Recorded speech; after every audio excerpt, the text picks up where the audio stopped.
In 2013, Step by Step Golf held the first ever Joshua Cup Team Match Play Championship.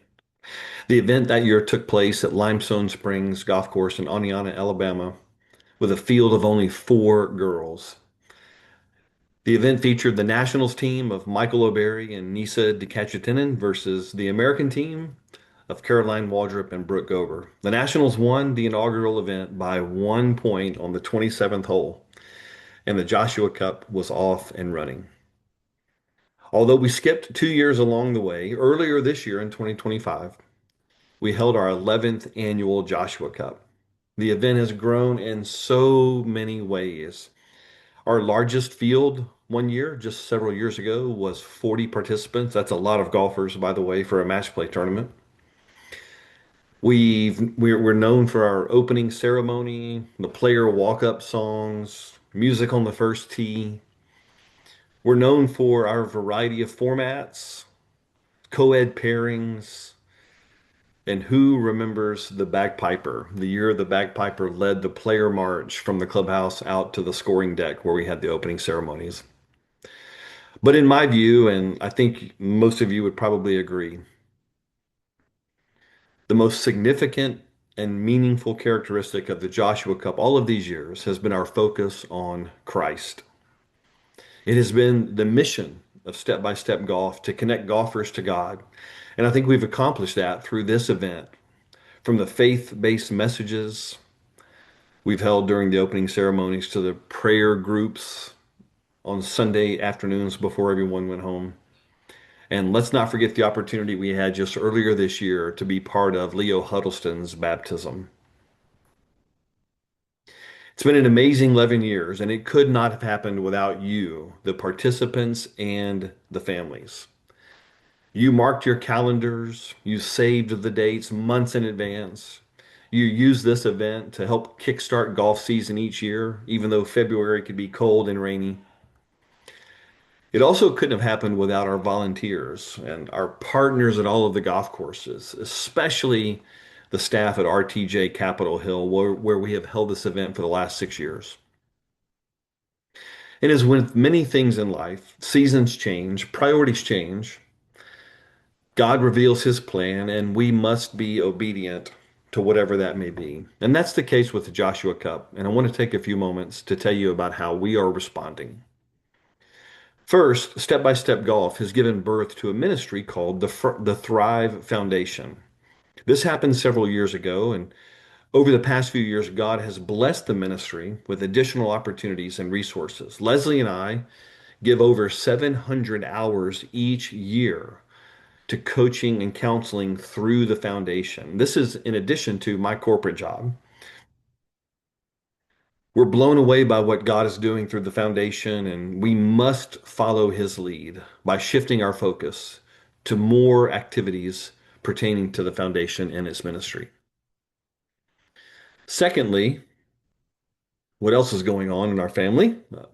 Leslie and I are in a season of navigating quite a few personal challenges with parents growing older, especially Leslie's family in Atlanta. We're spending a lot of time in Atlanta supporting and loving on her family.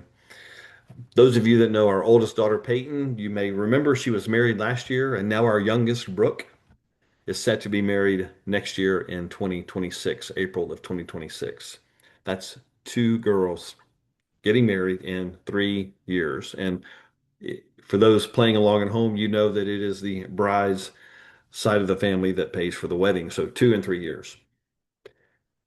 For those that may not know, I was diagnosed earlier this year with lymphoma. And so far, so good. No treatments required. It is dormant. And my 3 month checkup, which was back in July, the numbers were great. And so I've moved to a 6 month checkup timing on that. And so far, so good. No treatments. And I feel great and no concerns at this point. But it was startling to hear that word. And it is something that's been part of our season of transition so far this year.